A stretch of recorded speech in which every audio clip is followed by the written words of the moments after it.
साम्राज्य सामान्यांचा असामान्य.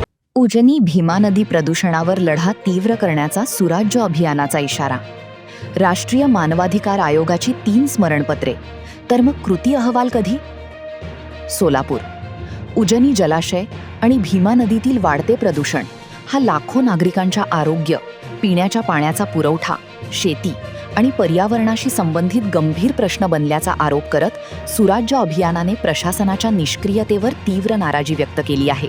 केंद्रीय प्रदूषण नियंत्रण मंडळ आणि विविध तज्ज्ञ संस्थांच्या अहवालांनंतरही अपेक्षित उपाययोजना होत नसल्याचा आरोप हिंदू जनजागृती समितीचे राजन बुणगे यांनी पत्रकार परिषदेत केला.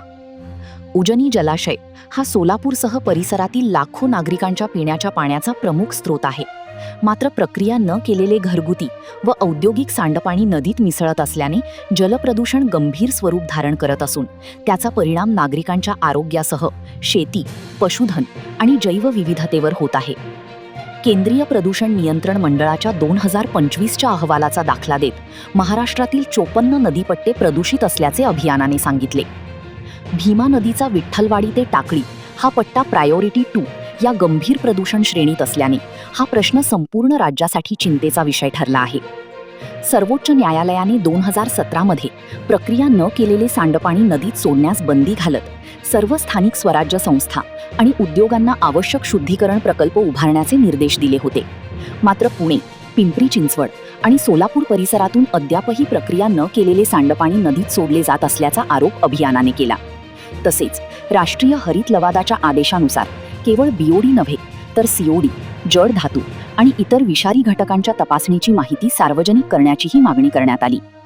राज्य शासनाने उजनी जलाशयातील गाळ शेतकऱ्यांना सुपीक माती म्हणून मोफत देण्याचा निर्णय घेतला असला तरी त्यातील जड धातू व विषारी घटकांची वैज्ञानिक तपासणी न करता गाळाचे वितरण करणे धोकादायक ठरू शकते, असा इशाराही त्यांनी दिला. दूषित गाळामुळे अन्नसाखळीवर दीर्घकालीन परिणाम होण्याची शक्यता असल्याची चिंता व्यक्त केली आहे.